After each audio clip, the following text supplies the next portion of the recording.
Bienvenue à Star Wars en direct, la voix du fandom Star Wars depuis presque 25 ans. Hello à toutes et à tous, je suis John ce soir pour vous présenter cette émission littérature, la gamme d'émissions Star Wars en direct la moins écoutée de toutes, et ça c'est bien triste.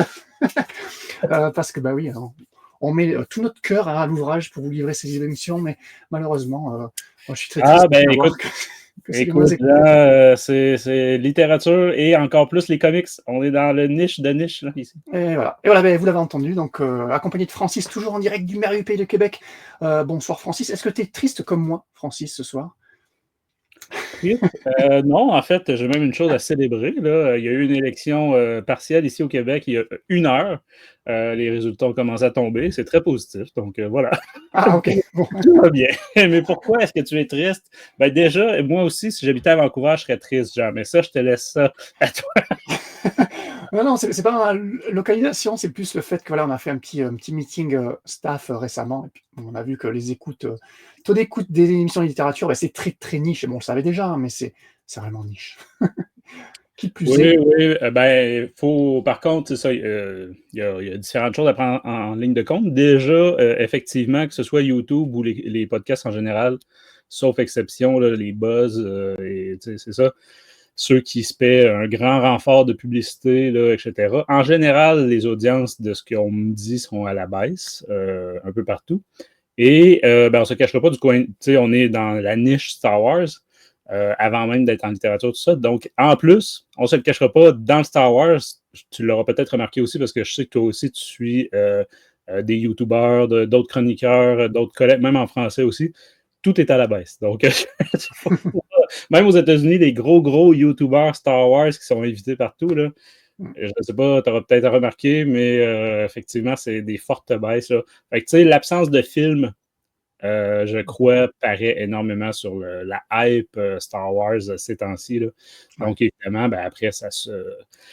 Écoute, ça découle surtout. Et en plus, nous, on chronique ici la littérature et on ne se le cachera pas, ça fait partie des choses que je répète de temps à autre dans les émissions, mais la quantité, depuis quelques années, écoute, que ce soit Del Rey pour les romans, tout ça, est-ce que ce soit les Marvel, et on va en parler ce soir, mais encore plus Dark Horse, Oui. ils inondent le marché, je veux dire, Ouais. ils noient leur marché, ils se mangent entre eux là, en termes de concurrence interne. Ouais. Donc, écoute, c'est certain qu'à un moment donné, les gens n'arrivent plus à suivre. Mais la beauté de la chose, c'est qu'en écoutant nos émissions, vous pouvez réussir à suivre Oui. Star Wars sans avoir à tout lire. Donc, voilà pour notre C'est petite publicité Star Wars en direct littérature. c'est ça. Au moins, tu me remontes le moral, c'est bien, Francis. Surtout que là, on parle de niche. On est dans la niche de la niche ce soir, parce qu'on n'a pas mentionné encore le sujet de l'émission, mais on va être dans la Haute République. Déjà, alors ça, c'est de la niche, phase 3. Mais les aventures, donc en comics, donc Ouais, on est dans la niche, de la NES, niche, de la niche. ouais, encore plus de niche, tu vois. Je pense que c'est les émissions les moins écoutées, les aventures, je pense. Mais en tout cas, bon, on est toujours là. Et notre partenaire est toujours là également, rappelons-le toujours, Star Wars Littérature Québec, une page Facebook, une page Instagram, un compte YouTube également. En ce moment, qu'est-ce qu'ils ont? Je sais qu'ils font des petites chroniques flashback de temps en temps de titres Ouais. littérature un peu plus vieux. Et là, ils ont fait récemment, je crois que ton roman Star Wars canon préféré, qui est la novélisation de l'épisode 9 par Ray Carlston. Ah, ok, Voilà. j'ai pas vu. J'ai pas vu. Écoute, je serais curieux d'avoir leur avis parce que le nôtre n'était pas fameux. Voilà. Mais niveau podcast aussi, parce qu'ils font des podcasts sur YouTube exclusivement. Leur dernier concerne par contre le roman Shatterpoint, donc Point de rupture, un roman légende sur le fameux Mace Windu, du coup, de Matthew Stover. Mhm. Donc voilà, donc on vous invite à les écouter aussi sur YouTube exclusivement. Continuons avec notre petit Star Wars, What's Up Star Wars, pardon, Francis. Qu'as-tu fait de Star Warsien récemment, hormis lire le tome de ce soir? Ouais, non, c'est ça. Écoute, c'est assez tranquille. Du comics, du roman. Moi, je suis en train de finir le dernier Tron en date, donc le troisième volume de la seconde trilogie, le Tron, l'Ascendance Chiss, que j'adore, vraiment. Ouais. Je dévore ce roman-là. Et puis, ben, sinon, je suis aussi, j'ai pas encore terminé, mais ça avance bien, celui d'Alexander Freed, qu'on chroniquera ensemble bientôt. Donc, The Mask of Fear, premier d'une trilogie, si j'ai bien suivi, là, qui s'appelle Reign of the Empire. Donc, Ouais. On suit vraiment Mon Mothma et un peu Saw Gerrera et d'autres personnages. Mais le cœur de l'histoire, c'est Mon Mothma. Je dirais, là, c'est vraiment... si c'est un personnage que vous aimez, je pense que vous allez être ravis. Et en termes, j'ai hâte d'écouter la nouvelle saison de Andor. Mais écoute, je trouve qu'en termes de timing, c'est quand même très bien. Je ne sais pas si le roman était prêt depuis longtemps et il attendait avant de sortir. Là, mais... c'est parfait, ouais, effectivement. Oh, ouais, ça s'inscrit parfaitement avant la nouvelle saison de Andor. Et hâte d'enregistrer l'émission avec vous sur ce roman également. Oui, on devrait être plusieurs de l'équipe. Donc voilà, on essaiera de faire ça carrément en direct pour pouvoir en discuter avec vous, les auditeurs. Ok, très très bien, super. Petit WhatsApp, Star Wars 1, encore une fois, je vais encore une fois partir un petit peu Star Wars en trouvant juste un lien minime, comme la dernière fois avec The Brutalist.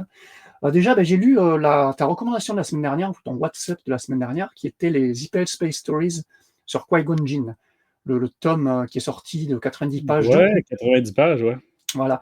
Et je savais pas, mais c'était George Mann au scénario. Et par contre, c'est dessiné par Andrea Mucchi. Alors, Andrea Mucchi, moi, je connaissais pas. Il avait fait du Légende.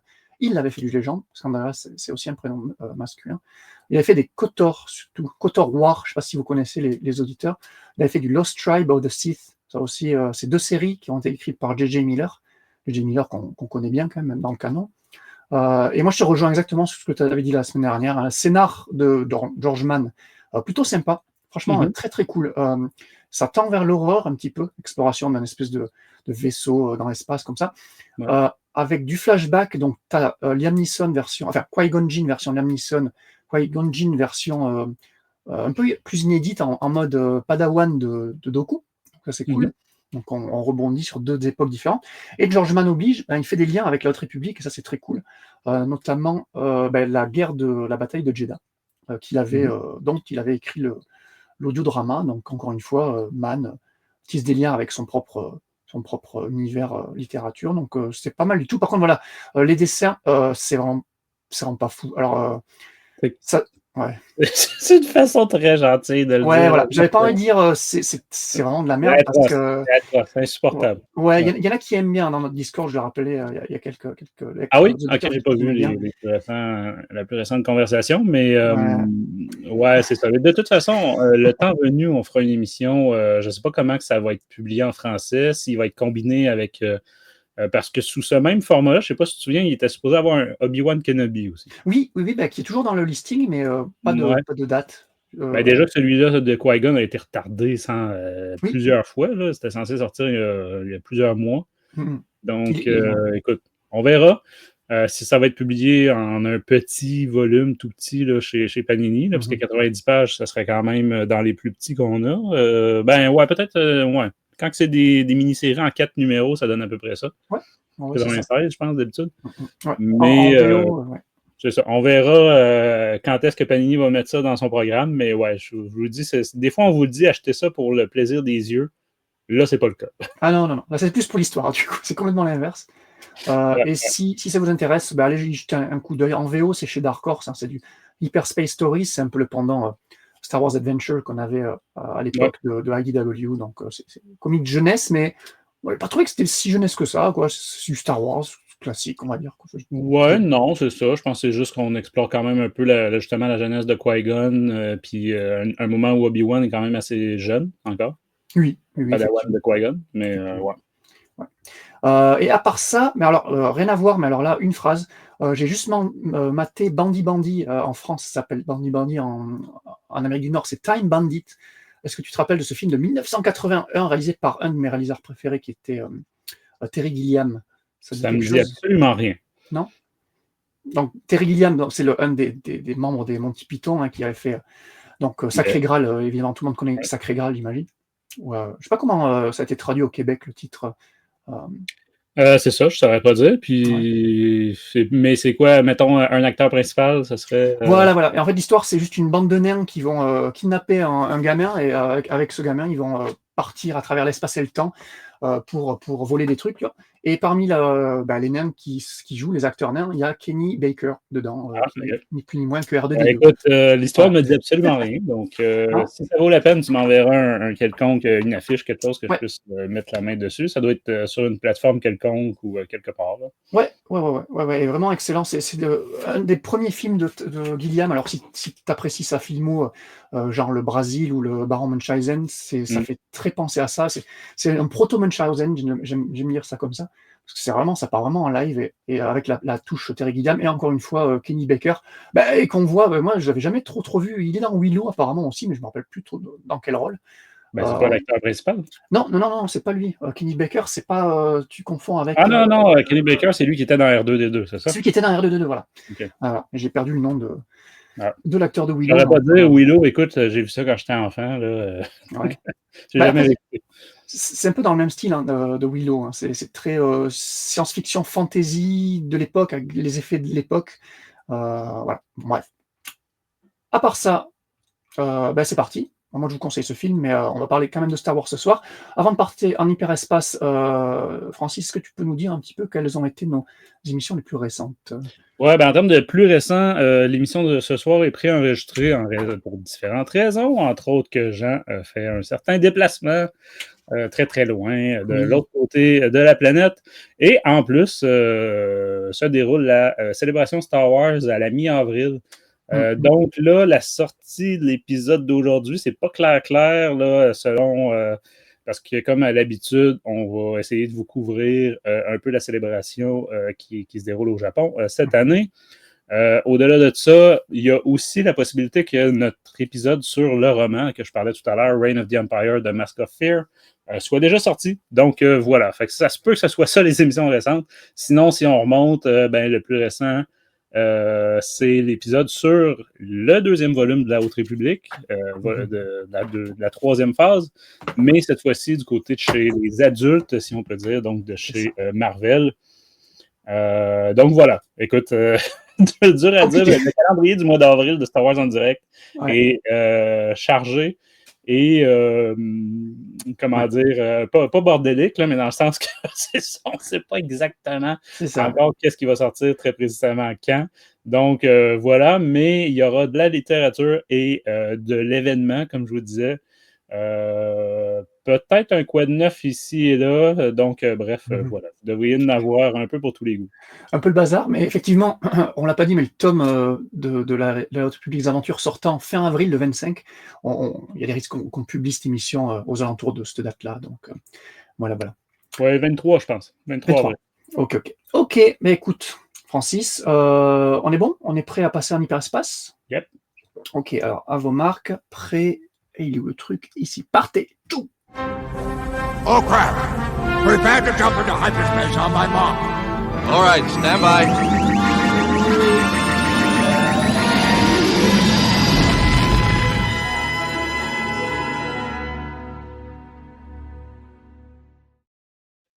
De retour de l'hyperespace pour donc discuter tranquillement de ce comics, La Haute République, les aventures, phase 3, tome 2, plus long comme titre.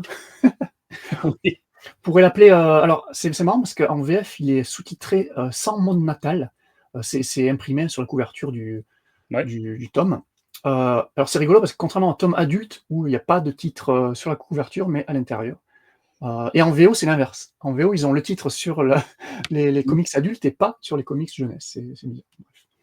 Ouais, puis bon, on peut résumer, c'est un peu comme deux arcs là, où c'est un arc d'un numéro, puis ensuite un arc de 4.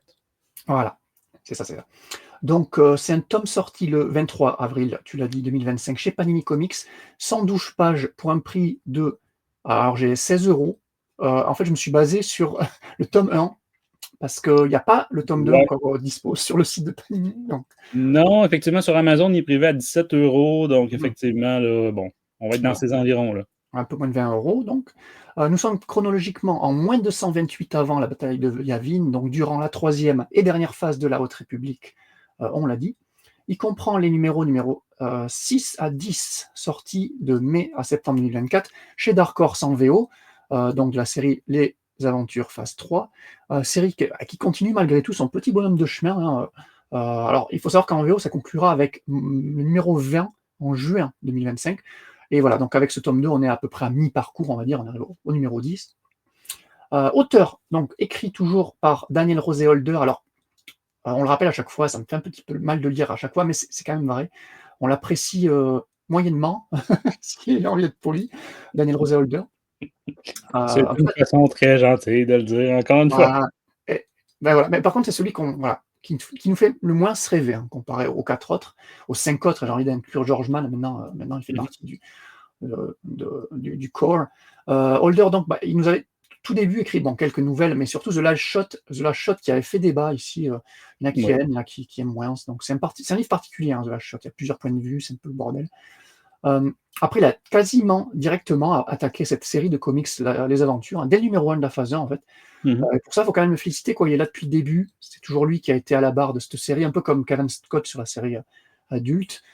Et Holder, alors, est-ce que tu vas en parler maintenant, a fait, en plus de cette série-là, une chier de Free Comic Book Day / one-shot / spin-off / mini-série, Les Aventures. Toujours intitulé L'autre République des Aventures. Ouais, ben écoute, oui, on peut en parler. C'est un peu la surprise, en fait. Moi, je m'attendais vraiment, un peu comme dans l'album de la semaine dernière, là, celui de la Haute République, mais plus adulte, qui incluait un one-shot là, sur Kanaka. Je m'attendais quand même à ce qu'il y ait au moins un des one-shots. Là, parce que là, comme tu dis, il y en a toute une chier, toute une ribambelle, pour être plus gentil, plus poli. Écoute, puis des one-shots, puis des mini-séries aussi. Pas toutes de Daniel Rosé Holder, mais je veux dire chez Dark Horse, donc chez le pendant un peu plus junior. Écoute, je peux montrer à l'écran rapidement, là, mais on a un one-shot essentiellement sur Crash, le personnage aux cheveux roses là, créé par Daniel Rose Holder dans certains de ses romans, je crois, initialement. On avait une mini en 4 là, qui était Saber for Hire. Elle aussi, elle est prévue pour sortir bientôt en français, en avril. Après, il y avait Echoes of Fear, qui était une mini en 4 aussi, qui était très intéressante quand même. Celle-là, je pense que c'était par George Mann. Saber for Hire, juste avant, c'était par Kevin Scott. C'est ça. Donc, celle-là est plus 4 petits one-shots, si on peut dire, là, ou en tout cas, en tout cas, il y a un cœur puis des flashbacks, là, 4 différents. Celle-là est très, très liée au lore, vraiment profond de la Haute République. Hein. S'il y en a une à vous conseiller, ce serait celle-là, je dirais. Ouais, exact. On avait aussi Dispatch from the Occlusion Zone. Là aussi, c'était une mini-série en 4. Dispersée, là aussi, là, vraiment 4 histoires, là, quand même assez des personnages différents, puis à des périodes différentes. Ensuite, on retrouve, il y a un autre one-shot de 45 pages là, sur le personnage de Crash, là, et sa bande de, je sais pas comment il faut dire, c'était des gardes du corps. Hein. Je pense que c'est comme une force de sécurité privée. Exactement. Et là encore, c'est Holder qui revient. Donc, tout ce qui est Crash, les 2 one-shot Crash, c'est du Holder.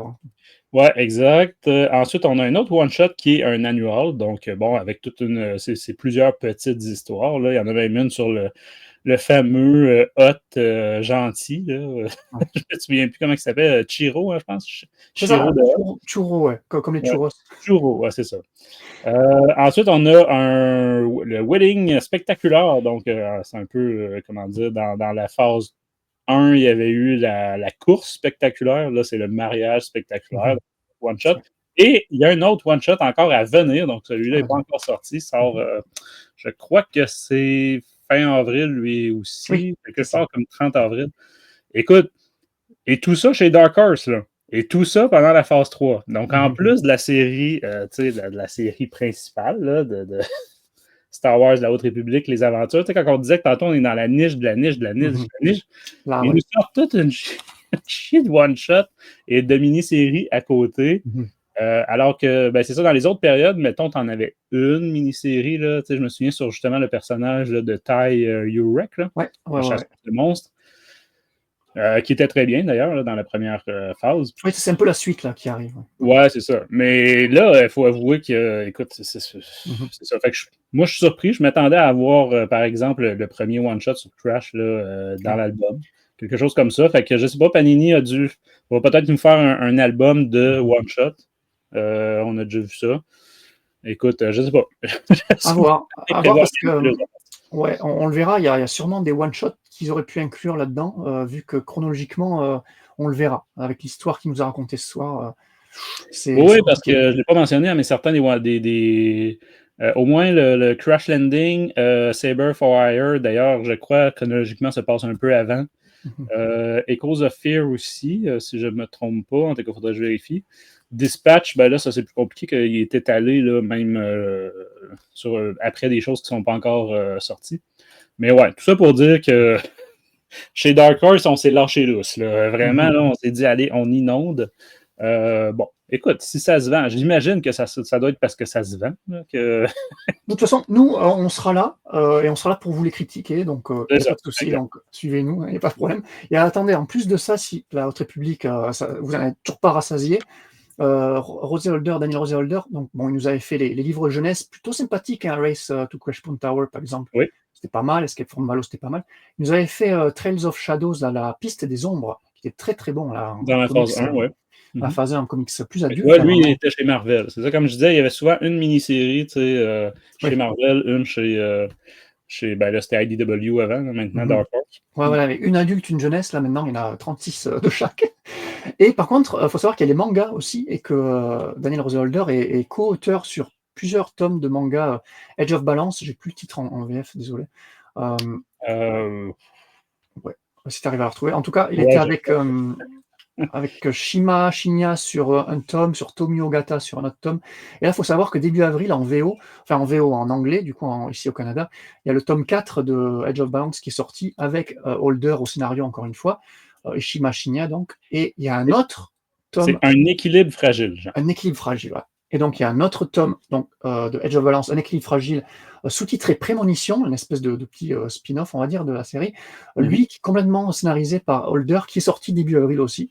Donc, on a encore 2 tomes de ce manga, un équilibre fragile. Donc, on ne peut pas dire qu'il n'est pas actif, ça, c'est certain. Écoute, voilà. Dommage justement qu'on ne l'apprécie pas autant que d'autres, visiblement, mais bon. Et on verra ce qu'il en est ce soir sur son écriture. En attendant... Ouais. Il me semble aussi que cette pas cette mini, mais cette maxi-série, en tout cas, bref, peu importe comment on l'appelle, le ongoing était supposé être beaucoup plus court. Un peu comme celui adulte là, qui était de 10 numéros. Et je crois que c'est ça, là, a été décidé de le prolonger. Donc là, comme tu as dit, on va se rendre à 20. Écoute, voilà, je suis mieux de regarder le prix derrière les albums, là, parce que c'est ça. Ça me donne un peu envie de pleurer. Mais pour rappel, ce numéro-là, je lui avais donné un 7 sur 20 la dernière fois. Aïe, aïe, aïe, aïe, aïe, aïe. Pour le tome 1, c'est assez relevé. Voilà, c'est le tome 1 de cette série-là, les aventures que montre Francis à l'écran. Et je ne sais plus ce que j'avais mis. Moi, j'avais mis un 16, je crois. J'avais mis un 16. Ouais. Et il faut savoir qu'en VO, si je dis pas de bêtises, cette série, c'est 5 tomes.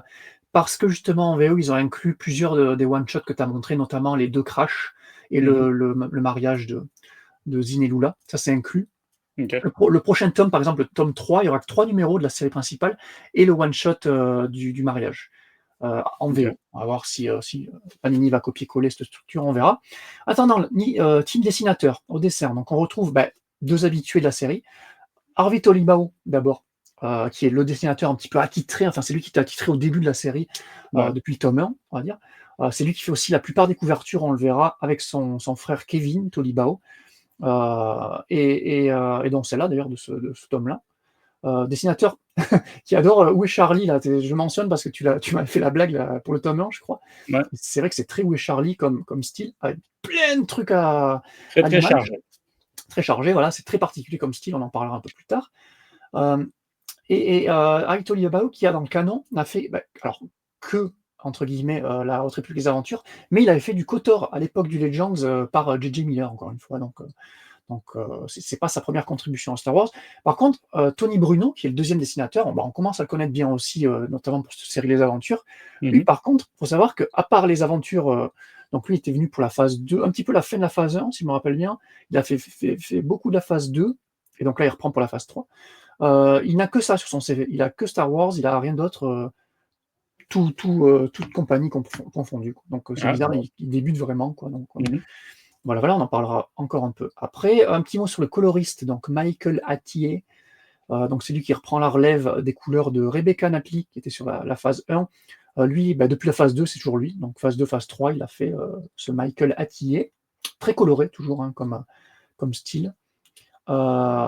Et Michael Attier, d'ailleurs, juste pour info, il a aussi la bouteille chez Star Wars parce qu'il a fait, pareil, du KOTOR. C'est marrant, il y a énormément d'artistes qui se sont retrouvés sur KOTOR. Les comics KOTOR, évidemment, les comics X-Wing, les comics Empire et plein d'autres trucs Star Wars. Donc, lui, il s'y connaît en Star Wars. Et voilà, et donc on est bon là. Est-ce que tu veux lire un petit synopsis vite fait, là, le fameux synopsis, si tu te rappelles bien, pour le tome 2 de la phase 3. Ouais, que c'était pas le bon sur le C'était pas site bon de Panini. Et du coup, est-ce que tu veux le lire là maintenant, vu que ça correspond à ce tome-là? Oui, écoute, c'est très, très court. Zin Mrala a sauvé l'amour de sa vie et ses amis Jedi des griffes du gardien. Mais leurs retrouvailles sont douces amères alors que le mur d'orage menace d'engloutir Eriadu. Zin Lula Talisola, je me souviens plus s'il faut prononcer le S en Z ou pas, et leurs alliés doivent se préparer à un autre combat bien plus important avec les Nihil. Le sort de la République tout entière est en jeu. Ok. Écoute, alléchant comme petit résumé éditeur. Est-ce que tu aurais une petite phrase pour, sans spoiler du coup, pour présenter un petit peu Écoute, pas mieux. Ok, d'accord. Voilà, en 2 mots, c'est pas mieux. C'est la continuité, tu me diras. Donc, oui, non, écoute, mais ce que je peux dire rapidement, là, non spoilers, c'est la planète Eriadu, là, pour ceux qui ne savent pas de quoi on parle. C'est la planète des Tarkin, donc ceux qui ont lu le roman de l'auteur m'échappe, James Luceno. James Luceno, donc le roman de Tarkin, ça se passait sur Eriadu, il y a quand même quelques références, malgré que, j'ai des gros doutes sur le fait que le public cible de l'album d'aujourd'hui ait lu un roman qui était un roman très, très adulte. On ne se le cachera pas, le Tarkin, on tombait dans la bureaucratie impériale. C'est vrai. Au-delà de ça, écoute, c'est ça. Moi, on ne fera pas de cachette. On va éviter de répéter aussi 14 fois les mêmes choses, mais Harvey Tolibao, je suis tout simplement plus capable. Ah, merci. C'est ça, c'est pour ça que certains n'aimeront pas le style de Tony Bruno, qui prend la relève là, dans les 2 derniers de cet album-ci.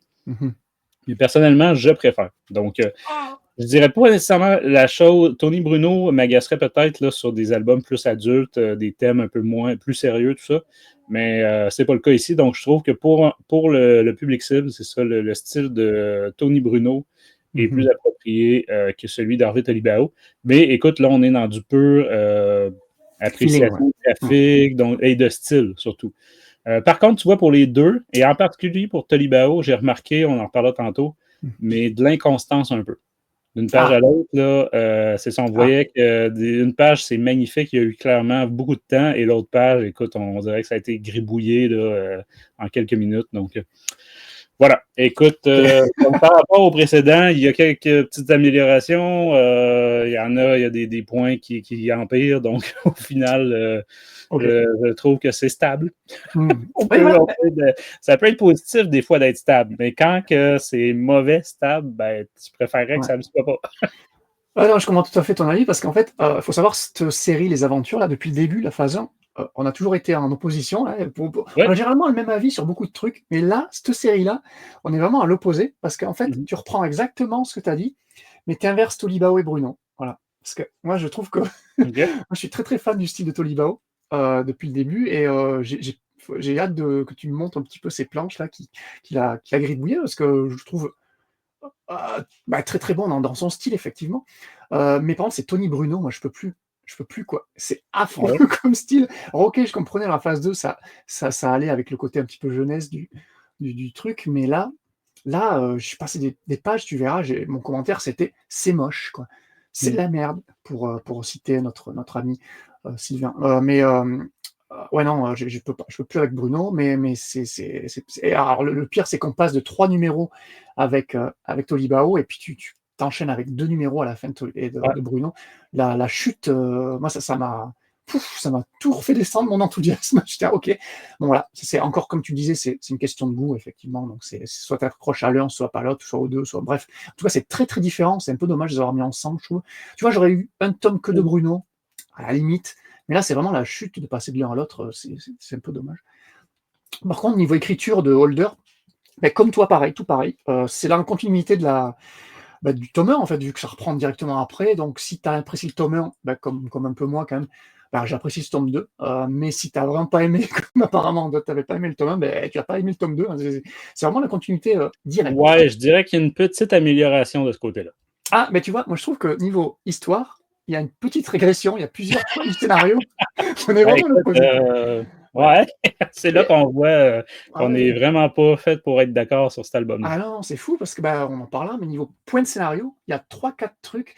Je dis, ah, mais putain, Holder, il a vraiment du mal sur des trucs. Alors, Holder, on l'avait déjà dit, mais déjà, il sait pas qu'il est dans un comics jeunesse. Ouais, non, c'est ça, il n'y Il a a pas pas eu de l'impression. mémo, là. Ouais. Non, non, non, c'est trop bavard, ça je suis complètement d'accord. L'histoire, enfin, ça devient un peu politique dans ce tome-là, et je crois que les gamins, ils vont décrocher, quoi. C'est pas possible de pouvoir Mm. tenir. Là, nous, on est là parce qu'on est à fond dans le lore et tout, et justement, ce côté politique, moi, c'était un petit plus, je trouve. Mhm. Mais il y a des transitions de numéros, on en parlera, que je comprends pas du tout. Alors tu pourras peut-être m'expliquer, parce que j'ai pas compris. Il y a même des trucs que j'avais pas compris dans l'histoire, et c'est grâce au. Alors en floppy ici, on a les résumés. Enfin, on a des résumés. On a des scrolls comme dans les films Star Wars à chaque Ouais. numéro.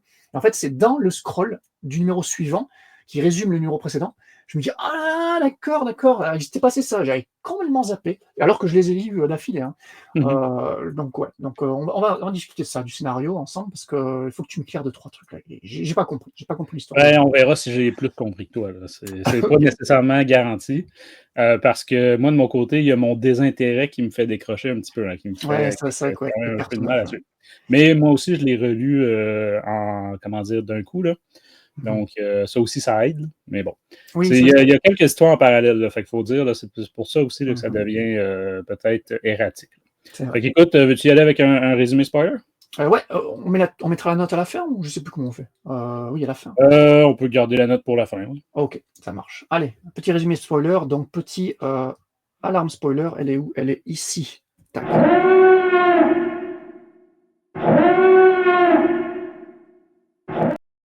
Ok, donc partie spoiler, petit résumé spoiler. Là, je ne l'ai pas dit non plus, mais niveau personnage, il y en a beaucoup trop.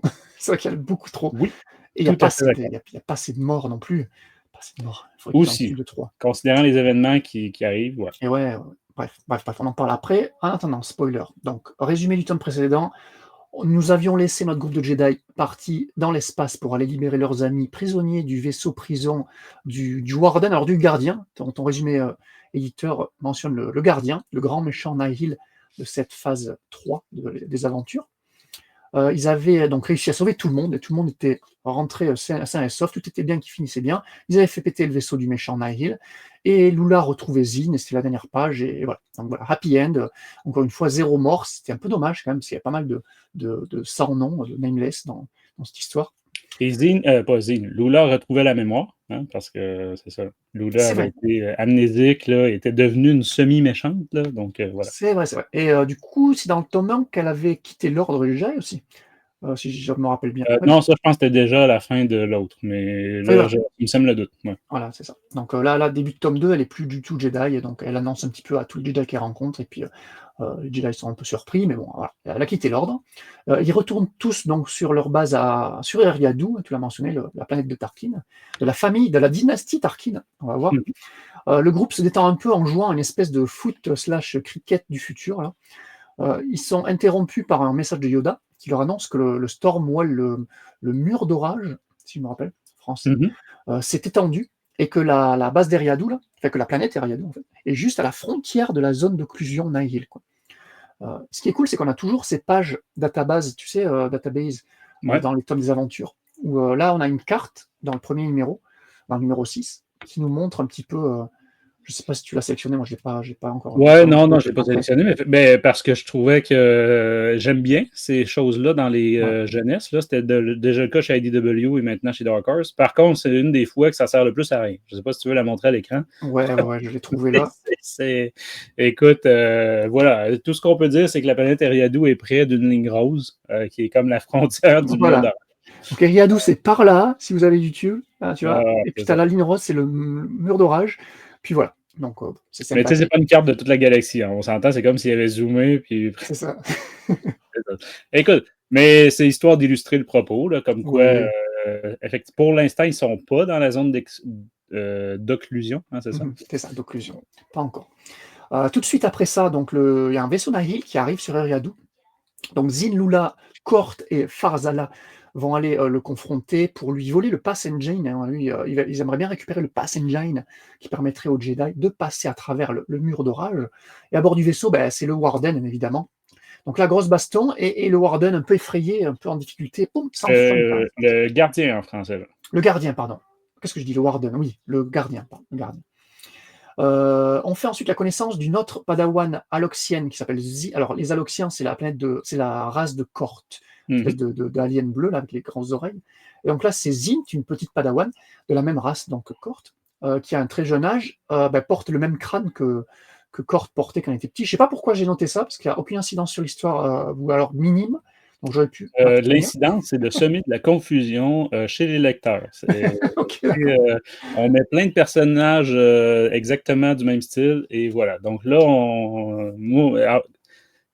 c'est ça. Moi, il a fallu que je relise pour comprendre, OK, un peu, là, c'est même pas de la même famille, c'est juste de la même race, puis ils ont toute cette tradition-là de porter une espèce de crâne là, de crabe ou je sais plus quoi là, sur le tête.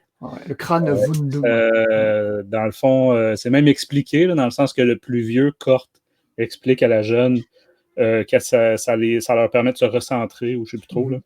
Ouais. Mais c'est vrai que c'est confusant parce que entre la phase 1 et la phase 3, il y a eu 1 an. Et là, tous les protagonistes des aventures ont tous une croissance de malade. Ils sont passés de 14 ans à 18 ans. Ouais, c'est ça, on l'a déjà expliqué, mais effectivement, d'un point de vue chronologique, ça ne fonctionne pas du tout. La série Aventure, là, je suis désolé, là, on a commencé, c'était des enfants ou presque, là, et là, c'est des adultes qui se marient. Là. C'est ça. Parce que Kort est... Tout ça en 2 ans environ. Là, complètement. Alors, Kort avait la taille et la taille de cette petite Zint, là. Et là, c'est un ado, et Zint est... On va mettre à l'écran, là, mais voilà, vous voyez la différence entre les deux. Ah voilà, exactement, c'est sur la couverture. Alors que Kort était un petit peu de la même corpulence que ce qu'on voit là. Bref. Ouais, non, c'est ça. Bizarre. Ça n'a pas de sens. À la limite, c'était juste un personnage, une race, là, on pourrait dire, OK, cette race-là, c'est comme ça, mais non, c'est tous les personnages, Zin, Lula, tout ça, là, même le vilain, le blondinet, là, qui est un peu l'alter ego de Zin, là, des amis d'enfance. C'était des enfants là, au début. Donc. C'est particulier. En tout cas, donc le groupe de Zin et Lula vont se rendre sur la planète Malastar, au temple Jedi, demander conseil, puis ils retournent sur Eriadu, où une attaque Nihil vient de commencer. On se rend ensuite sur Coronet City, sur la planète Corellia, pour y retrouver Crash et toute sa bande. Donc Crash, que tu as mentionné, la fille aux cheveux roses, patronne de cette agence de sécurité. C'est un personnage donc, du Holdoverse, Holderverse, pardon, on connaît bien dire. Tu l'avais dit, il apparaît dans Midnight Horizon, si je me rappelle bien.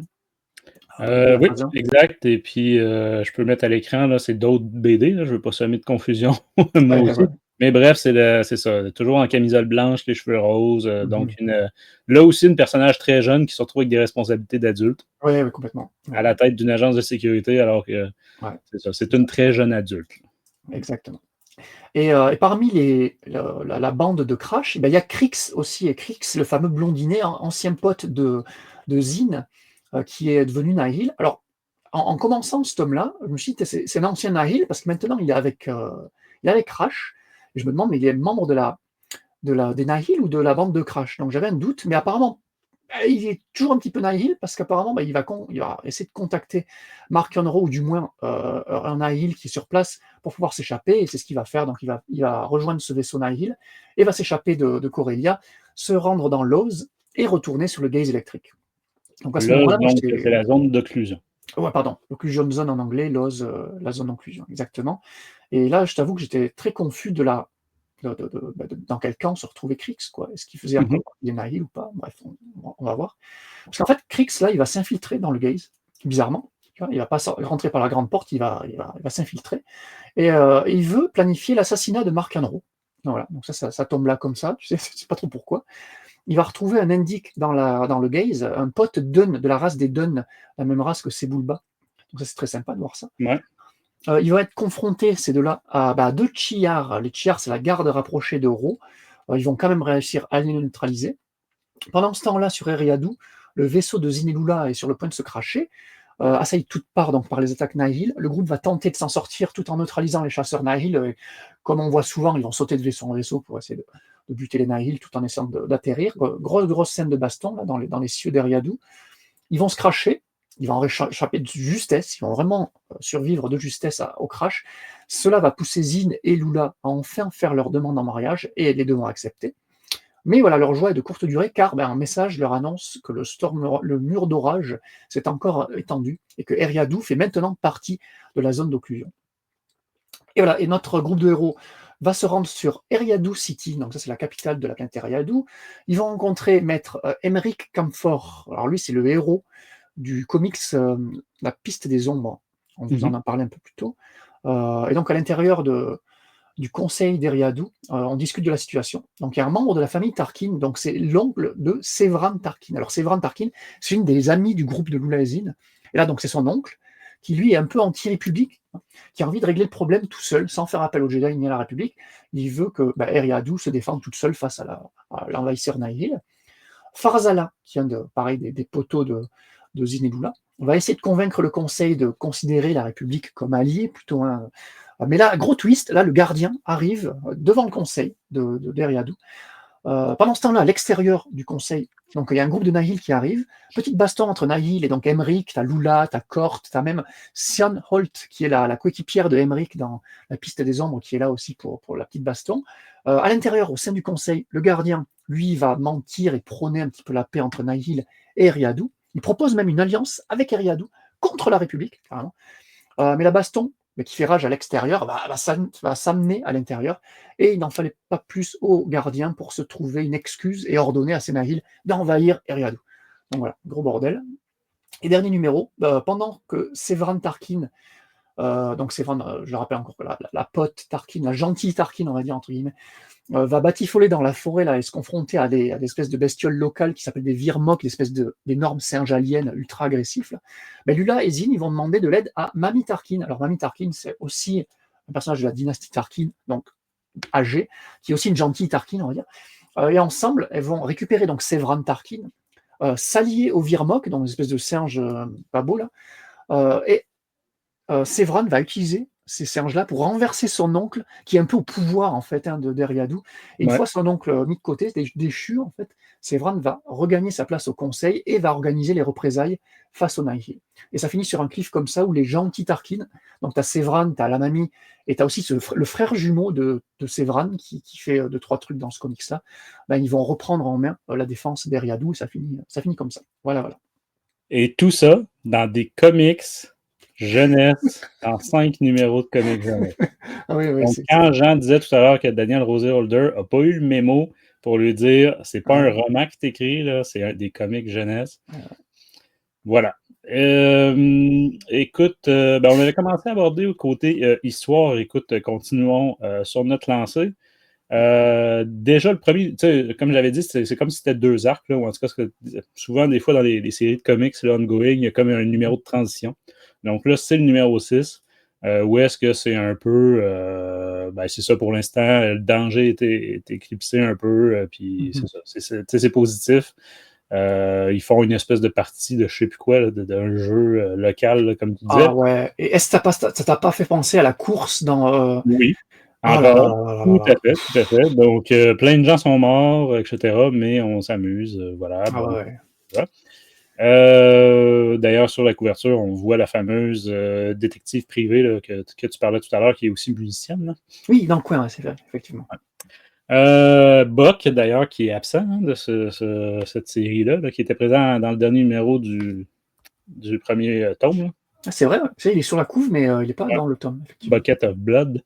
Mais voilà, écoute, fait que ce numéro-là, pas grand-chose à dire, sauf que c'est du pur filler, ça apporte rien. Écoute, voilà. Ils font un match de sport, d'un jeu de ballon. Ouais, ça ressemble à du football américain / cricket, parce qu'il y a des espèces de battes, il y a des espèces de caisses, de buts à la Quidditch aussi, je sais pas trop, mais ça n'a aucun sens. Ouais.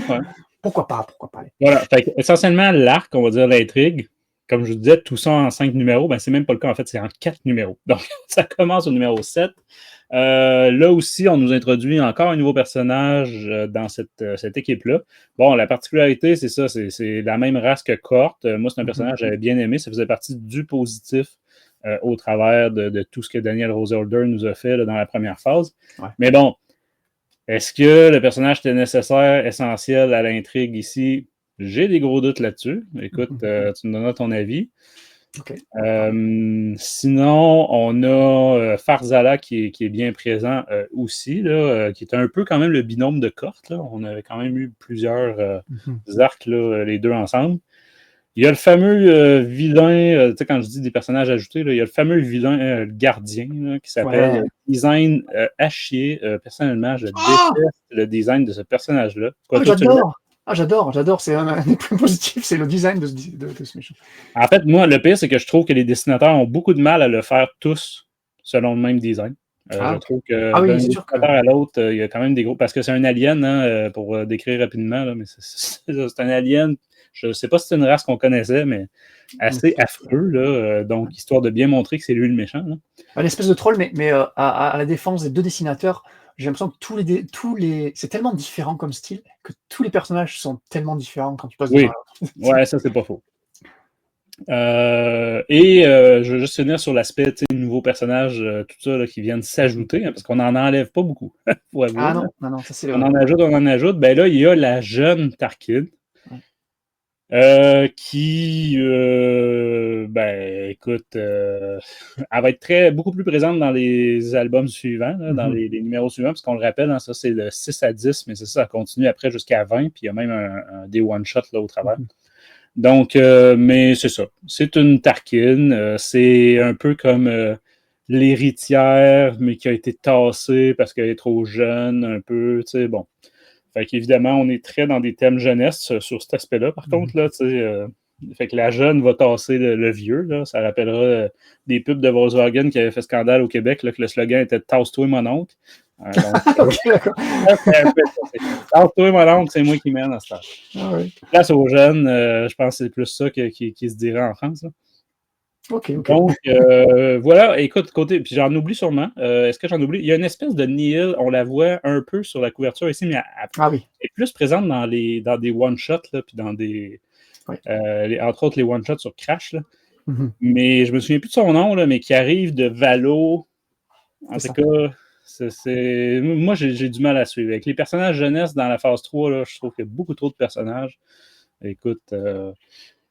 Je sais pas ce que tu en dis, je sais pas s'il y en a que tu trouves que c'était bien développé. Puis là, Crix, pour rappel, le Crix, c'est le blondinet qui est là depuis le début. La série, là, le numéro 1 de la phase 1, tout ça commençait, c'était Zine et Crix. Okay? Un qui déteste les Jedi, l'autre qui veut devenir Jedi, ou en tout cas plus ou moins. Là. Et là, Crix, pour une fois, a un espèce d'arc intéressant. Là. Il y a du développement intéressant. C'est pas juste je suis un méchant et je veux être méchant puis faire mes preuves comme méchant. Là, c'est ça. Comme tu expliquais tout à l'heure, il se retourne un peu contre March and Row. Mais on dirait qu'il y a tellement peu de temps accordé à cette intrigue-là, à ce développement-là, qu'on a même du mal à suivre. On se demande, OK, c'est-tu pour vrai ou pas? Mais là, comme tu dis, il s'infiltre. À bord du Gaze Electric.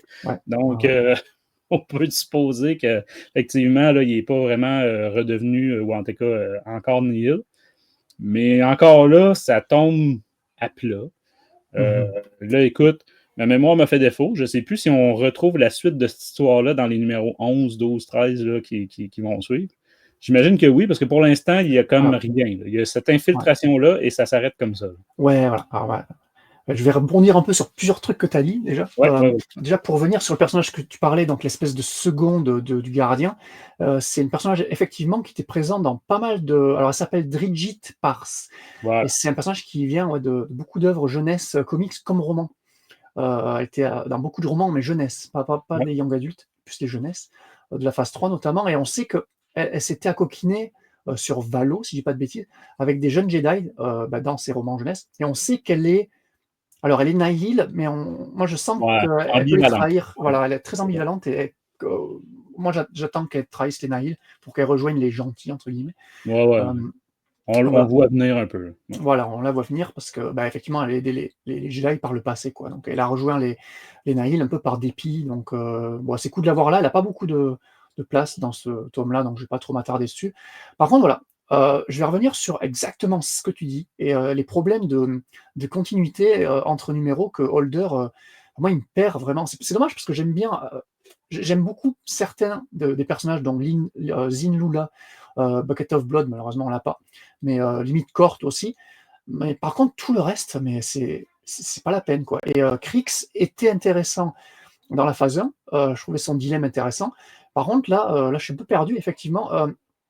Krix, Krix, ouais, il y a un. Alors, je sais pas si c'est un one-shot ou un numéro de la série principale, déjà lu. Je crois que c'est un one-shot, en fait. Je crois que c'est un des deux one-shots de Crash où la tentative d'assassinat sur Mark Yonro est présente en fait, dans ce one-shot-là. En fait, elle est Ok. montrée. Voilà. Alors, tu vois, c'est ma mémoire qui me fait défaut, parce que je les ai lus et je m'en souviens déjà plus. Voilà, voilà. Parce qu'en fait, alors, la tentative d'assassinat, c'est un événement de la Haute République phase 3 qui a été mentionné dans Temptation of the Force, mais juste mentionné vite fait. Alors, c'est un événement qui a eu lieu.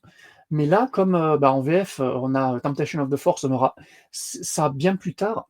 Je pense que les gens vont pas comprendre qu'en fait, entre-temps, ouais, Krix a essayé d'assassiner Tarkin, quoi. Et là encore, je trouve ça dommage que ce one-shot ne soit pas inclus dans ce tome-là. Ça aurait fait le lien, quoi, de montrer comment Krix a essayé et a raté, évidemment, parce que là, ça se passe après. Enfin non, là, ça se passe avant, mais Temptation se passera après. Et on voit que dans Temptation, Mark Monroe est toujours là, évidemment. Donc ouais, c'est vraiment bizarrement foutu. Et voilà. Et donc l'assassinat de Mark Monroe par Krix. Mais alors moi, peut-être que j'ai raté. Il y a tellement de bulles à lire que j'ai peut-être oublié. Tu me diras. Mais c'est pas du tout mentionné dans les textes. Tu sais, quand il avait Crash au début sur Coronel City, c'est dans donc le texte déroulant où il y a marqué Krix a planifié l'assassinat de Mark Monroe, machin. Et je suis mais attends, what. C'est ça qu'il faisait en fait avec Crash sur merde, comment s'appelle cette planète? Sur Coronel City, sur Corellia. Et donc apparemment, voilà, c'est son but, ça sera de tuer. J'ai rien compris. Il y a eu comme une ellipse et c'est mal raconté. Alors ça, c'est mal raconté. Et rappelons que le public cible est jeunesse, ouais. autour de Ouais, 10 ans. Ah oui, ils vont rien comprendre, quoi. C'est sûr. Quoi. À moins que je sois très Donc, conscient. écoute, à moins qu'il faut avoir 10 ans pour suivre, c'est une possibilité aussi, là, mais... Ouais, je sais pas trop. Il y a ça, il y a aussi le passage. Alors, tu as les Jedi, tu as Lula et Zin qui vont se rendre sur Malastar pour parler aux Jedi locaux, pour revenir sur Eriadu directement ensuite. Et là, grosse baston, machin. Et là, pareil, j'ai pas compris. J'ai dit, attends, ils sont allés sur Malastar. Écoute, c'est que le téléphone ne fonctionnait pas. Donc, il fallait faire un aller-retour d'une planète. Ouais, voilà. Effectivement, je me suis dit, OK, ils sont déjà revenus sur Eriadu. Ah, d'accord. Bon. Et en fait, non, mais encore une fois, je pense que t'as pas non plus suivi parce que moi non plus j'ai pas suivi parce que l'explication est dans un scroll du numéro, je sais plus le numéro suivant, non, dans le scroll on t'indique qu'en fait ils sont allés sur Malastar pour évacuer les enfants et le personnel non essentiel d'Eriadu sur Malastar en fait, en plus de demander conseil aux Jedi. Donc il y a eu ça, mais visuellement on voit pas les Jedi embarquer des gens sur les vaisseaux et les envoyer sur Malastar. Pour qu'après ils reviennent se foutre la gueule contre les Nile. Et pire encore, c'est que le numéro d'après ça, donc ils sont revenus sur Eriadu, grosse baston de fou quand même dans les airs, machin. Et le numéro d'après, bam, ils sont sur Eriadu City, en train de se balader dans la rue avec des tonnes de gens de partout. Mais je me dis, mais attends. Ils ont évacué quoi? Juste la ville, juste une partie de la ville et pas la planète. Pourquoi les gens sont en mode tranquille, chill? Enfin, la ville suit la vie suit son chemin sur Eriadu City, alors que la guerre a fait rage dans la ville d'à côté. Les transitions de numéros, moi, ça m'a beaucoup dérangé. Je n'ai pas compris. On sent en fait qu'il y a eu de la coupure. C'est tout mon avis, là, c'est que le scénario était beaucoup plus lourd, beaucoup plus massif. Peut-être ça explique les one-shots aussi. Peut-être, c'est vrai. Très nombreux là, de cette phase-là. Mais c'est ça, trop de volume pour le média disponible. Ouais. Et puis, sinon, écoute, on a parlé des personnages, on a parlé des transitions, peut-être parler de la fameuse intrigue politique d'Eriadu. Je te cacherai pas que moi, c'est là que j'y ai trouvé un début d'intérêt. Ah, ok.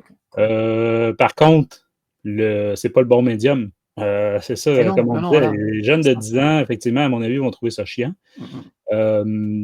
Et la conclusion de ça, bon là, comme je disais, conclusion, tout ce qui est bataille va suivre là, avec les Nihil, mais la conclusion politique, qui est que la jeune Tarkin, héritière Tarkin, on va dire, reprend ses droits, ou en tout cas prend le pouvoir, ça se fait en 2 pages, parce qu'elle entre dans la salle du conseil, on va dire, la salle décisionnaire, sur le dos d'un des gros singes que la tradition familiale, c'est plutôt de les chasser. C'est ça. Là, elle a fait ami-ami. D'ailleurs, on ne sait pas comment. Je veux dire, d'une page, là, elle pense qu'elle se fait attaquer, puis l'autre page, elle est dans ses bras, là, comme un bébé, au gros singe. Là. Écoute, c'est peut-être qu'elle manipule la force avec les animaux un peu, je sais pas, là, mais ouais. Mais c'est ça. Fait que tout ça pour ça. Écoute, ça, on retourne dans un peu plus jeunesse. Mais c'est ça. Là aussi, est-ce que c'était nécessaire? Tu sais, ouais, on a déjà l'attaque Nihil, on a déjà la tentative d'assassinat de March on Row, on a je veux dire, évacuation de civils, mariage de Zine puis Lula, tu sais, je veux dire, ajoute-en, là, puis ben c'est ça. Le fameux gardien aussi, là, qui c'est ça, interagit au travers de tout ça, là. Donc, bon. Je te rejoins un petit peu, moi, le côté politique, ça m'a plu. Je t'avoue que la façon dont elle évite son oncle, là, parce que son oncle, il se balade tout le temps avec une peau du singe qui est censé avoir buté, et en fait, il se rend compte que ben, voilà, il a fait faire tuer, et donc c'est pas vraiment lui qui l'a buté, et donc, voilà, donc c'est un peu un coward, le gars, tu vois. Donc oui, pourquoi pas. Moi, j'ai bien aimé quand même toute la partie sur Eriadou. Déjà, Eriadou, donc tu disais, planète de Tarkin, machin. Il y a le one-shot Battle of Eriadou qui conclura un petit peu la série. Donc on sent que voilà, Eriadou, c'est une planète importante, hein, pour les aventures. J'ai bien aimé rencontrer voilà, des ancêtres Tarkin, dont certains sont plutôt bons, quoi, comme la mamie ou comme la petite. Là. Par contre, voilà, l'oncle un petit peu pourri, mais pas vraiment, tu vois, le gars, il veut juste défendre sa planète, il fait juste pas confiance à la République, quoi, c'est tout. Donc il est pas non plus... c'est pas du niveau de Tarkin du Grand Moff, quoi, on va dire, niveau cruauté, on va dire. Ouais, ben c'est une famille, en tout cas, évidemment, ça a pu évoluer en 2 siècles, là, presque. Voilà. Mais c'est une famille très, justement, leur tradition, c'est de se retrouver tout seul dans la nature, juste avec un couteau, quelque chose comme ça, et de chasser ces fameux singes-là. Ça, c'est vraiment, là, quand on dit la loi de la jungle, là, c'est ça. L'esprit Tarkin, c'est le plus fort qui va l'emporter. C'est ça. Donc, ceux qui perdent et qui meurent et tout ça, ben tant pis. Ouais, complètement. Donc, on est très Tarkin, Poutine et Trump, là, on est... Voilà. c'est vraiment un super trio. Complètement. Et d'ailleurs, en parlant de politique, il y a aussi je ne sais pas si c'est des recanonisations, mais c'est des concepts comme le conseil de la mairie, là, en quelque sorte, d'Eriadou City, qui s'appelle le Saswana Hall, donc ce lieu-là, ainsi que le concept d'Eriadou, qui est un régime formé autour ça s'appelle le Quitad. Le Quitad, c'est 5 familles qui dirigent la planète, on va dire, dont la famille Tarkin, c'est une des 5 familles.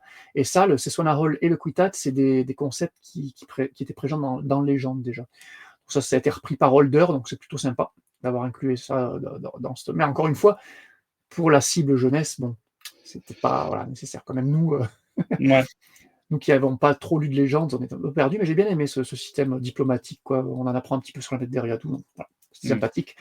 Sans plus non plus. Voilà. On passe au dessin. Pour clore sur l'aspect difficile à suivre, puis tout ça, puis ça va faire une parfaite transition vers l'aspect graphique, là, d'autant que je vois que le temps file, mais c'est que moi, justement, le style d'Harvey Tolibao m'aide vraiment pas à suivre, mais vraiment me nuit énormément. Ah, dommage. C'est tellement chargé, tout ça, puis les scènes d'action...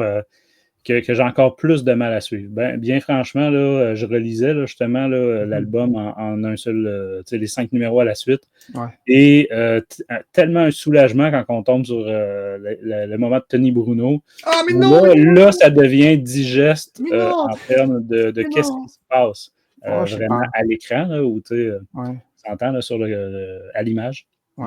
Ah, je sais pas, là, je sais pas. Je montre un peu des pages. Bon, on traditionne un petit peu sur le dessin, là, du coup. Ouais. Mais ouais, moi je suis tellement pas d'accord. Là, tu vois toutes les phases d'action avec Tolibao, ça pète de partout. Alors oui, c'est le bordel. Moi, j'ai pas trouvé ça lisible, hein. J'arrive à suivre quand même, tu vois. Et c'est chargé, notamment sur ces splash pages. Et encore, là, j'en montre une, c'est pas la plus chargée de toutes. Ah, je trouve que c'est presque ce qu'il y a de moins pire, en fait. Je trouve que quand c'est les pleines pages, ou même double page, ça suit presque plus que justement quand c'est découpé, mais que c'est ultra chargé. Bon. Ouais, je sais pas. Après, c'est ça. Je pense que c'est vraiment une question de son style là, qui est. Ouais. Parce que ouais, encore une fois, j'accroche énormément. Encore une fois, les coupes de cheveux, c'est ultra dynamique. Enfin là, tu vois, la splash page où tu as Cort et Fazala qui montent sur le vaisseau pour, protéger le vaisseau Mhm. qui vient se crasher. Je trouve ça trop beau, quoi. Enfin, je sais pas, les explosions derrière et tout. Je sais pas, j'aime bien et je vais montrer un petit peu du Bruno pour que nos auditeurs, Ouais, pour qu'on comparent voit un la petit peu. différence à l'écran. Parce que je trouve que Mais comme justement je te dis, même chez Tolibao, il y avait de l'inconsistance, là. Je te dis, t'as peut-être juste pas remarqué, là, mais c'est ça, moi, en le dis-moi tout. relisant, j'ai remarqué que certaines pages étaient magnifiques, même des fois quand c'est pas en pleine page. Tu Mmh. sais, toutes les cases d'une page, c'est magnifique. Tu tournes la page, l'autre après, c'est griffonné, c'est beaucoup plus brouillon. Mmh. Mais même chose chez Bruno. Hein, j'ai remarqué la chose chez les deux dans cet album-là. Ouais. Écoute, toujours une question aussi de délai que les dessinateurs ont pour livrer, Mmh. là. Ah, je sais pas, j'arrive pas à là, bon après, c'est moi qui monte les images, donc évidemment, je vais pas montrer les plus moches de Tolibao, mais je sais pas, j'arrive pas à avoir d'images, moches. Là, on voit l'infiltration de Krix dans le Ouais, gris, ben écoute, ça pourrait être un exemple, là, ceux qui voyaient à l'écran, là, regarde les visages de Crix, entre autres, sur ces ouais, pages-là. effectivement, Je veux dire, faut savoir que c'est lui, là. Parce que, tu sais, tu ouais, pourrais me dire c'est un personnage de 55 ans, je te dirais, OK, oui, d'accord. c'est vrai, ouais, c'est vrai, effectivement, là, sur ce portrait-là, effectivement, je te l'accorde, Et comme je te mais c'est dis, un détail. quand c'est Tolibao qui fait le gardien, entre autres, là, Ouais, écoute, je tu du trouve que mal. son design change un peu parfois, là. OK, OK. Design de crâne, surtout, là. Mm. Et Bruno, tu pas de problème avec Bruno? Moi, ça me Ben surprend. Bruno, écoute, Bruno, tu vas le montrer à l'écran, là. Bruno, c'est ultra simpliste. On est dans du comics, là, je trouve très, très, très. Ça pourrait être de la BD de journaux dans le temps, là, tu sais. Ah ouais, non mais là, tu Mais vois, non, écoute, moi, ça me va très bien dans un comics destiné aux plus jeunes. Je trouve justement ouais, c'est moins chargé, mais c'est quand même, tu sais, regarde au niveau fond, etc.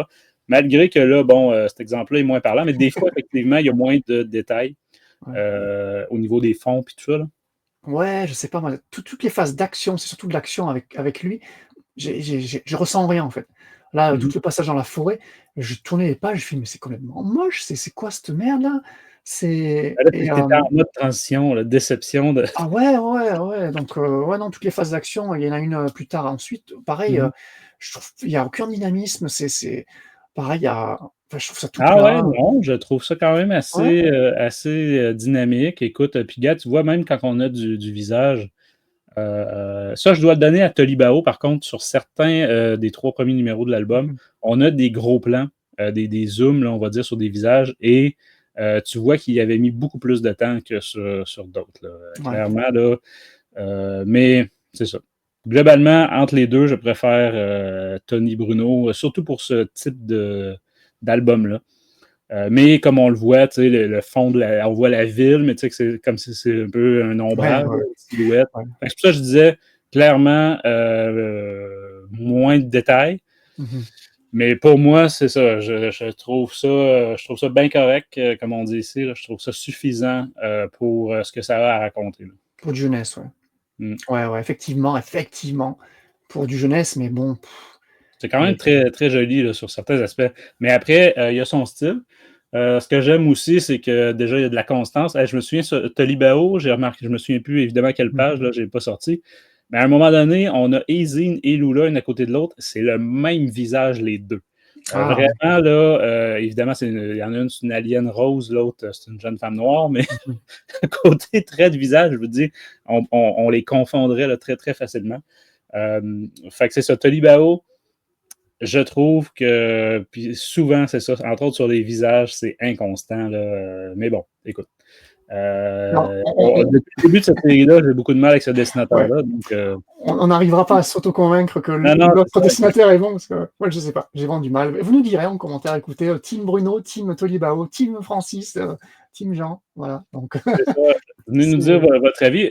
Ben, tu sais, on est dans du goût hein, ah de oui, graphisme, complètement. donc C'est pas moi, je on peut pas respecte accord ceux qui ne sont pas d'accord avec moi, il n'y a aucun problème, là. oui, on n'est pas du niveau, alors je sais pas ce que tu en penses toi, mais de Georges Gentil, qu'il faut qu'on mentionne à chaque Non, fois. il n'y a pas de pure incompétence. Là. Harvey Tolibao, c'est son style. Moi, Mmh. c'est son style que j'aime pas. Donc, Ouais. c'est pour ça que je trouve ça une purge, que ça se perpétue, là, Mmh. tu sais, avec encore toujours plus de numéros. Mais C'est pas de l'incompétence, là. Pas du tout. Là. Il y a du talent, mais comme je disais, j'ai l'impression que dans cet album-ci, dans les 3 numéros, là, c'est 6, 7, 8, il y a de c'est ça. Par moment, là, clairement, il fait des pages plus rapides que d'autres. Je suis certain qu'il ne met pas le même nombre de minutes ou d'heures là, pour chaque page. J'en suis convaincu. Ouais.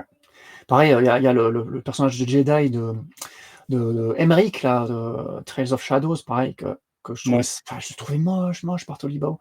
C'est dommage parce que c'est un personnage que j'aime beaucoup et il a un petit peu de présence en fin de numéro avec Bruno et c'est un peu dommage. Mais bon. Et on voit aussi même, je crois, sa collègue, hein, vite fait. Elle est là aussi.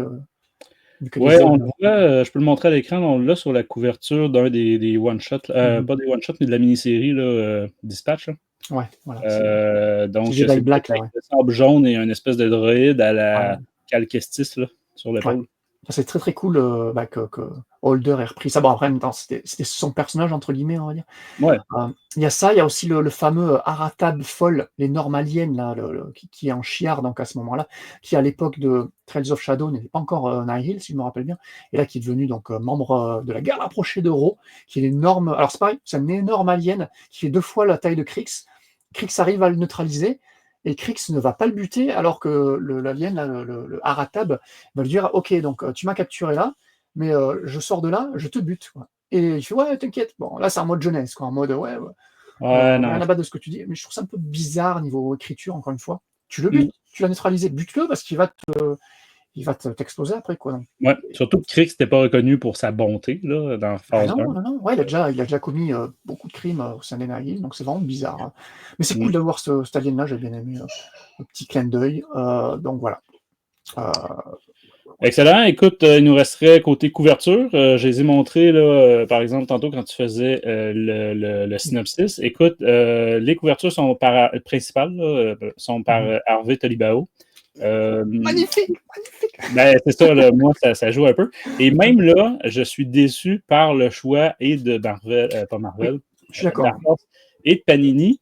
Et conséquemment, là, c'est une critique à nous-mêmes de la vignette de Star Wars en direct, qui est le numéro 6, parce que je trouve ça nul. Encore plus, entre autres pour notre émission. Ouais, non, parce que là, on les voit bien. C'est pas terrible. En comparaison, je montre le numéro 8, lui, c'est du Tolibao, mais je trouve ça magnifique. Là, cette fois-ci, le numéro 8, c'est Kort et Farzala. En pleine action, là, tu parlais tout à l'heure, ils sont sur un vaisseau là, qui est en pleine explosion. Donc, écoute, ça, je trouve ça magnifique. Même à la limite, le 7e avec Kort et la jeune Padawan Zint, je pense. Fait que voilà, je ne comprends pas le choix là, de. Même numéro 2.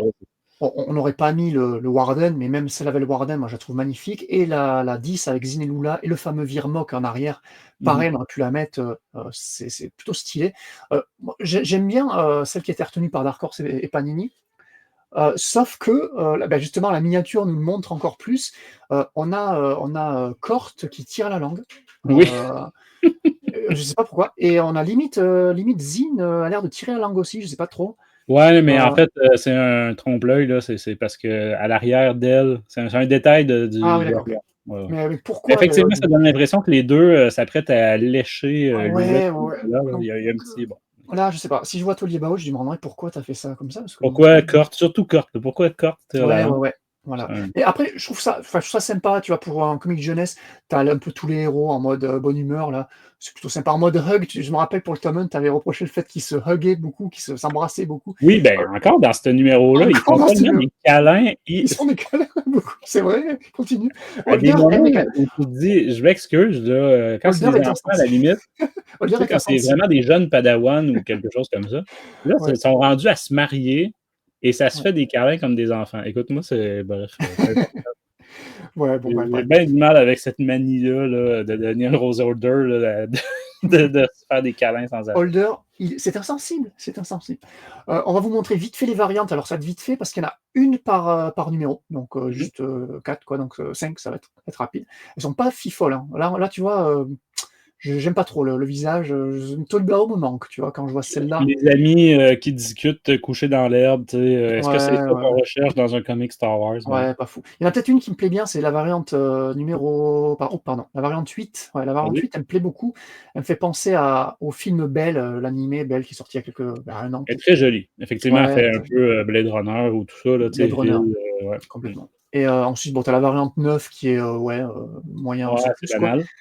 7, la variante 7, c'est la même autrice que la variante 6, donc pareil, des visages vraiment bizarres. Ouais, ben elle a fait très Star Wars traditionnel, là, tu sais, Han Solo, Luke, Leia et Chewie, là, tu sais, dans le Ouais. faucon, mettons, là. Ouais. Ouais, non, mais la pose est pas mal, mais la gueule on dirait qu'elles ont toutes les mêmes gueules, même les Cortes et Phasala aussi. Je sais pas, Ouais, c'est pas faux.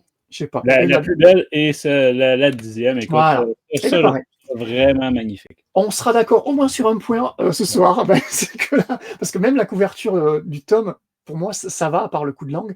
Mais là, on est d'accord, la variante préférée, c'est la variante numéro 10, on est d'accord. Voilà, voilà. Niveau note, Francis, que mettras-tu?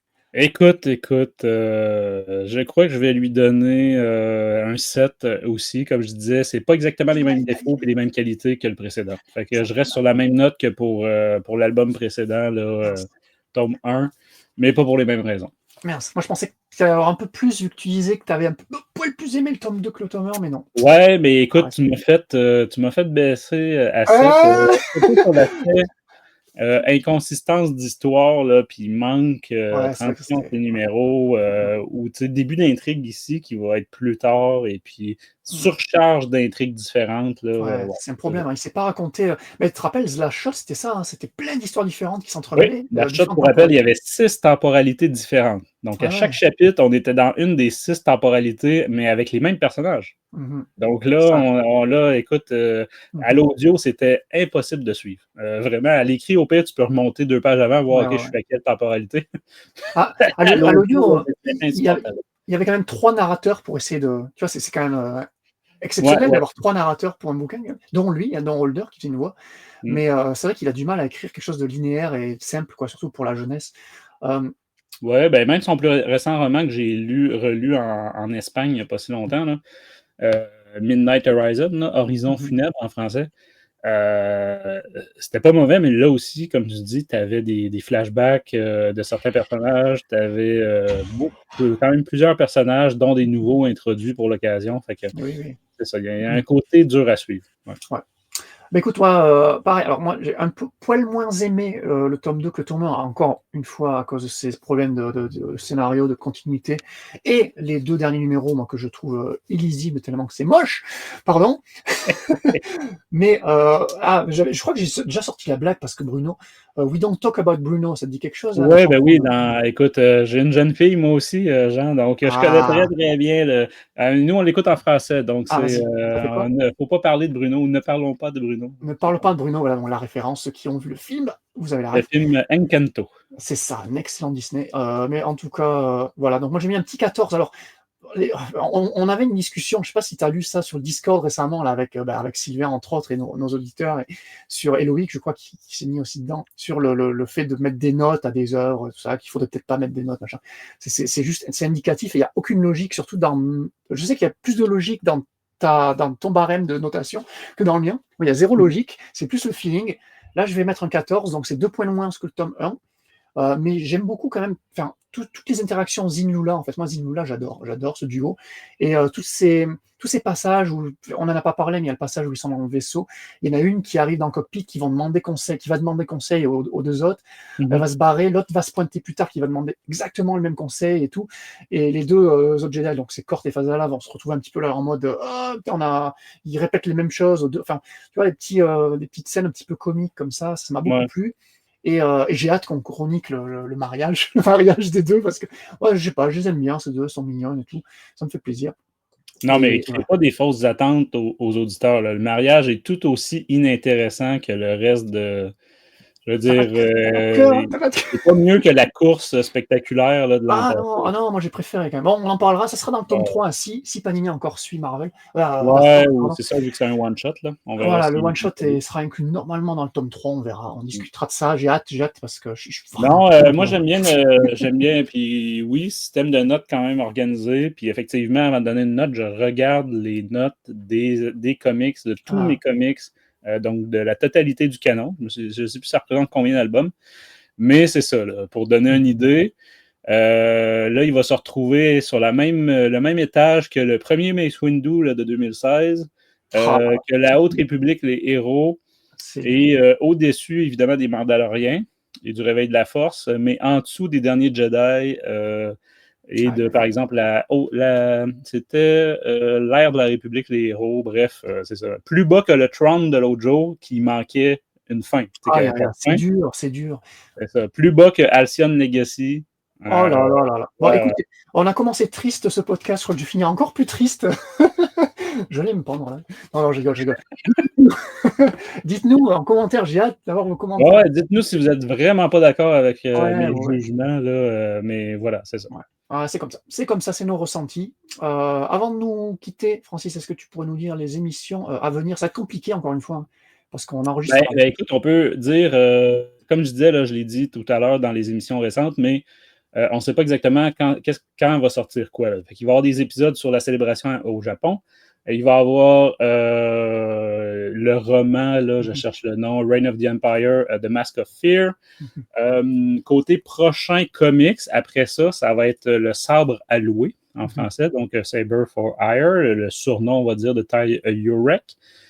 Et écoute, pour l'instant, il y a 3 autres albums comics prévus le 30 avril en sortie francophone. Je ne sais pas si ça va se concrétiser. Je trouve que ça fait énormément de sorties en 2 semaines, là, à la fin avril. Donc, voilà. Mais bref, le prochain comics va être un autre jeunesse, entre guillemets, encore, mais qu'on avait bien apprécié. C'est la suite. Il y en avait déjà eu un là, dans la phase 1 sur Ty Urek. On va voir si on a apprécié autant la suite. Donc, voilà. Ok, ben écoute, on ne sera pas au chômage, en tout cas, niveau comics Star Wars. On a du boulot. Et donc voilà, ça avait ces critiques très mitigées. Je crois qu'on n'a pas été autant en clash que sur une autre série Star Wars comics, quoi, c'est fou. Qu'on conclut cette émission de Star Wars littérature, Star Wars en direct littérature. Petit rappel vite fait, réseaux sociaux quand même, rejoignez-nous sur Facebook, sur Instagram, sur Discord, sur Blue Sky, sur Thread, toujours la cloche, le pouce sur YouTube, les 5 étoiles sur les applis de podcast, surtout, encore une fois, plein de commentaires, vos avis sur ce tome, ça nous intéresse, sur la série en général, les aventures, la Haute République, les aventures, sur Holder aussi, on en a eu quelques-uns déjà avis sur le Discord, sur Tolibao, sur Bruno, voilà, nous vous lirons, nous vous répondrons. Est-ce que je le mets là aussi, petit rappel, parce qu'on n'a plus notre publicité sur la boutique Redbubble. Là, j'en reparle parce que vous pouvez nous soutenir en achetant des goodies Star Wars en direct et notamment des t-shirts avec des designs réalisés par Danny, notre leader suprême lui-même. Je vous en parle ici parce que récemment, pour la Star Wars Célébration au Japon, justement en avril, Danny a réalisé un tout nouveau design de toute beauté. Franchement, on vous conseille d'aller voir, au moins aller voir sur Redbubble, le site, et je suis sûr que vous allez cliquer, vous allez l'acheter tellement il est magnifique. Très facile à trouver, hein, soit par le site de Redbubble ou par le site de Star Wars en direct. Il y a un raccourci tout de suite là, vers la boutique. Donc, voilà. Très bien, super. En tout cas, je sais que beaucoup de membres de l'équipe déjà l'ont commandé. Moi aussi, je l'ai commandé personnellement. Je ne sais pas si toi, Francis, tu as prévu de le commander ou pas. Non, en fait, j'en ai pris connaissance il y a 2 heures. Donc... Ah d'accord, ok. C'est ça. Effectivement. En tout cas, si vous pouvez, supportez-nous via la boutique Redbubble, ça serait gentil. Et voilà, de la part de l'équipe, Francis, moi-même, merci d'avoir été à l'écoute de Star Wars en direct, la voix du fandom Star Wars depuis près de 25 ans, et que la force soit avec vous. Bye bye.